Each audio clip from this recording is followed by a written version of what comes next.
ओम नमः शिवाय। हर हर महादेव। स्वागत है आप सबका मेरे यूट्यूब चैनल अद्भुत ज्ञान तंत्र में। सावन माह की हार्दिक शुभकामनाएं आप सभी को। इस उपलक्ष्य में मैं आप सबको एक उक्त क्रिया बताने जा रहा हूँ, उक्त विधि बताने जा रहा हूँ। इस विधि को करने मात्र से आपका सारा काम फलीभूत होने लगेगा। इससे क्या क्या लाभ होता है मैं आपको पहले लाभ बता देता हूँ, फिर उक्त क्रिया की तरफ चलता हूँ। जो लोग भी आज की समस्या क्या है, आप किस चीज़ के चिंतन में डूबे रहते हैं? सभी चीज़ों का जड़ इस कली काल में पैसों की है। कहीं से आप घूम कर आ जाइए, पैसे का ही जड़ मिलता है कि पैसे की समस्या आ जाती है।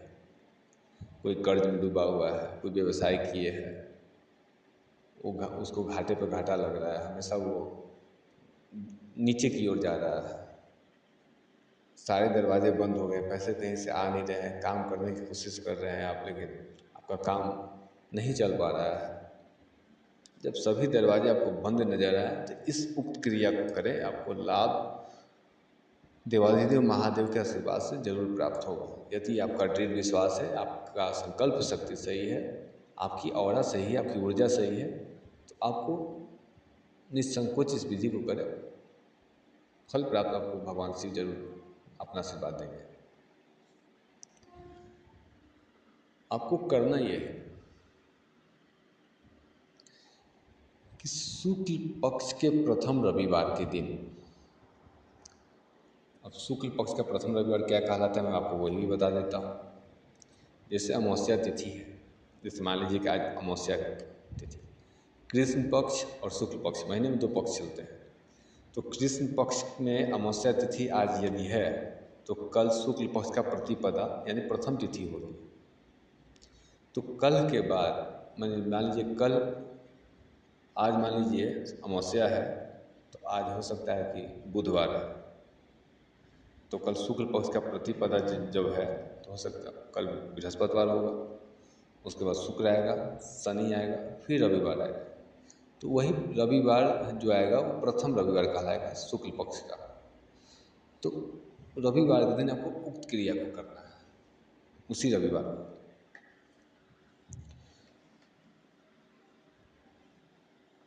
आपको करना क्या है, भगवान शिव के मंदिर में जाएंगे, स्नान ध्यान कर लें अपना, जैसे डेली का रोज़ाना पूजा अर्चना करते हैं भगवान शिव का, उसी तरह सब करेंगे। भगवान शिव से आप अपना पूजन करने के बाद उनसे अपना संकल्प लेंगे, उनसे प्रार्थना करेंगे कि हे देवाधिदेव महादेव, मैं अमुक पिता अमुक अमुक गोत्र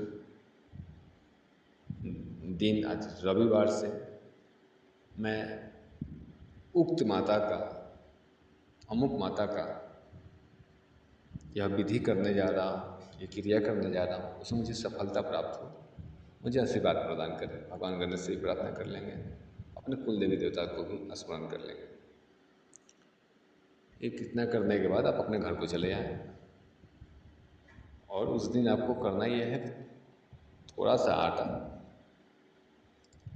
जितना आपकी शक्ति हो, यथाशक्ति तथा भक्ति, जितना आप समर्थवान हो, 250 ग्राम आप आटा ले लें, या 1 केजी ले लें, या 1.25 केजी ले लें, आपके सामर्थ्य के ऊपर है। ऐसा नहीं है कि आप 1 केजी आटा लेंगे तो ही भगवान आप पर प्रसन्न होंगे, ऐसा नहीं है।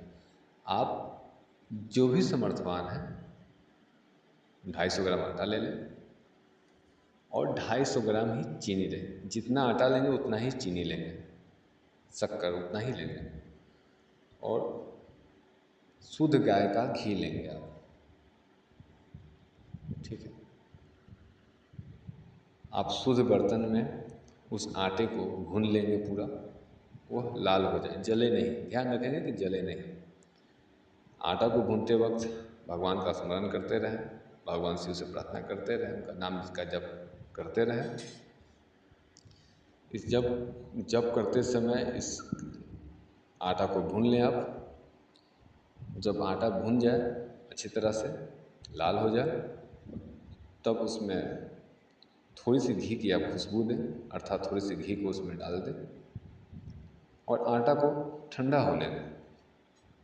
जब आटा ठंडा हो जाए, जो चीनी आपने ला कर रखा है उसको पहले से ही आप पीस करके रख लें, उसको पूरा महीन पीस लें, पाउडर बना लें और उस ठंडे आटे में उसको मिला दें, पूरा अच्छे से मिला दें और किसी पोटली में उसको आप ले लें। इस पोटली में लेने के बाद ये जो भी क्रिया आपको करना है, ये सूर्य उदय से पूर्व करना है रविवार के दिन, और उस दिन आपको उपवास रखना है। पहले दिन जिस दिन से आप इस क्रिया को शुरू कर रहे हैं उस दिन आपको उपवास रखना है। इसका ज़रूर आप ध्यान रखेंगे। जल पी सकते हैं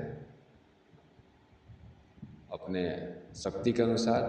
यदि आपसे सहन न हो तो आप फल फ्रूट्स खा सकते हैं, फल खा सकते हैं, दूध पी सकते हैं। भोजन आपको नहीं करना। यदि आप समर्थवान हैं, आपके शरीर का शक्ति सही है, तो आप जल पी करके भी रह सकते हैं, ठीक है। लेकिन आपके सामर्थ्य के ऊपर है कि आपकी शरीर का शक्ति कैसा है, आपका ऑरा कैसा है, उस पर आप जरूर अपना हेल्थ का ध्यान जरूर देंगे, स्वास्थ्य का ध्यान जरूर देंगे आप। उसके बाद उस पोटली को लेकर के आप किसी निर्जन स्थान पे चले जाए, निर्जन वन को चले जाए, जहाँ बहुत कम लोग आते जाते हो, ऐसे स्थान का चयन करें और उस पोटली में से थोड़ा थोड़ा आटा निकाल करके और पेड़ों की जड़ों में आप डालते चलें। और मैं जो ये मंत्र बताने जा रहा हूँ, इस मंत्र का आप स्मरण करते चलें। आपको मन ही मन इस मंत्र का उच्चारण करते रहना है, महादेव से प्रार्थना करते रहना है और इस मंत्र का उच्चारण आपको करते रहना है।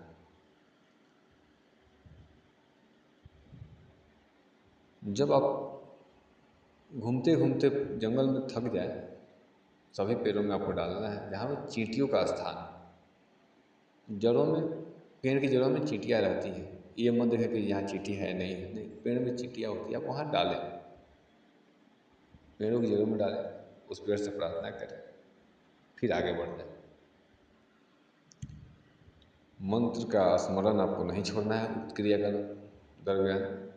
इस मंत्र का उच्चारण आपको करते रहना है, जो भी मैं मंत्र अभी आपको आगे बताऊंगा। और जब आप थक जाए तो किसी साफ सुथरे स्थान को देख करके आप थोड़ा सा विश्राम कर सकते हैं, फिर इस उक्त क्रिया को आप करते रहें।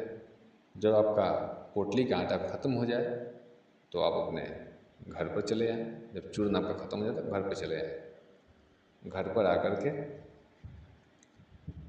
आपको धरती पर शयन करना है, शयन आपको भूमि पर करना है, इसका ध्यान रखें। इस क्रिया को जब तक आप करेंगे धरती पे ही आपको शयन करना है। बरसात का समय है, जीव जंतु का भी ख्याल रखना है। कोई आप पटरा ले सकते हैं। आप अपने स्वास्थ्य का ध्यान जरूर रखेंगे, जीव जंतु का ध्यान जरूर रखेंगे, क्योंकि बरसात का समय है, विषैले जीव भी घूमते रहते हैं, इसलिए इसका ध्यान जरूर रखेंगे आप। इसकी सावधानी आप ही को रखनी है, ठीक है। आप अपने अनुसार देख लें। और यदि सपने में महादेवी या महादेव, कोई देव यदि आपके पास आते हैं तो आपको अपने घुटने के बल बैठ कर उनको प्रणाम करना है। माता रूप का भाव उनको रखना है, माता रूप से देखें, नज़र उठाकर उनके ऊपर ना देखें, उनके मुख को आपको नहीं देखना है, उनके चरण को आपको देखना है। इसका विशेष ध्यान रखेंगे। भूल कर भी आप उनके देखने का प्रयास न करेंगे। यदि महादेवी आई हैं, माता आई है, तो उनके चरण को देखते हुए घुटने के बल बैठकर उनको नतमस्तक प्रणाम करें और उनसे आशीर्वाद प्राप्त करें। वो आपसे पूछेंगी तो आप सिर्फ आशीर्वाद मांगें कि हे माता मुझे अब आशीर्वाद प्रदान करें। आप वहाँ पर कोई लालच अपना ना रखें कि मुझे ये चाहिए, मुझे वो चाहिए, ऐसा कुछ ना रखें। उनका आशीर्वाद मिल गया, आपका हर काम बन जाएगा। आशीर्वाद का भाव रखें। यदि कोई देव आते हैं तो भी आपको यही करना है, उनके मुख की तरफ नहीं देखना है, उनके चरण को देखना है और उनको प्रणाम कर हाथ जोड़ कर बैठे रहें, उनसे आशीर्वाद का प्रदान करें, सर नीचे ही रखें, ऊपर न उठाएं।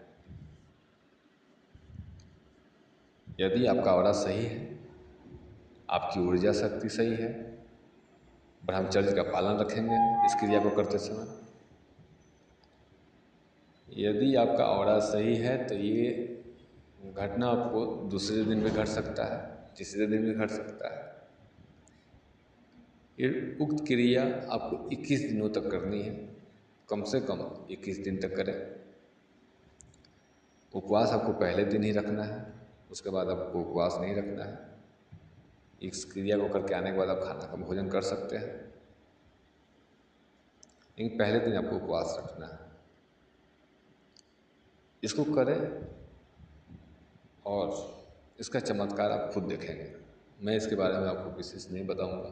आप गुरुमुख हैं तो बहुत अच्छी बात है, यदि आप गुरुमुख नहीं हैं तो भी चिंता करने की बात नहीं है। महादेव का आशीर्वाद प्राप्त करने से प्रार्थना करें, उनको अपना गुरु रूप में धारण कर इस उक्त क्रिया को करें। इसमें कोई डरने वरने की बात नहीं है। हर हर महादेव, ओम नमः शिवाय। हमारा ये विधि अगर आप सभी को लाभ पहुंचाए, आप सभी यदि इस विधि से संतुष्ट हों तो हमारे चैनल को लाइक सब्सक्राइब जरूर करेंगे। मैं आपको मंत्र बतला देता हूँ, डिस्क्रिप्शन बॉक्स में भी डाल दूँगा कि जो चूर्ण आप आटे का डालेंगे उस समय आपको कौन से मंत्र का स्मरण करना है। वह मंत्र यह है, आप लिख लें। जोजन गंधा जोगनी रिद्धि सिद्धि में भरपूर, मैं आया तोहे जाचने, मेरे कारज कीजो जरूर। फिर से एक बार मंत्र को बता देता हूँ। जोजन गंधा जोगनी रिद्धि सिद्धि में भरपूर, मैं आया तोहे जाचने, मेरे कारज कीजो जरूर। ये छोटा सा मंत्र है, इसका स्मरण आपको उस वक्त करते रहना जब तक आप चूर्ण को डालेंगे पौधों में। एक उक्त क्रिया करें और लाभ उठाएं। हर हर महादेव, ओम नमः शिवाय। आपका दिन मंगलमय।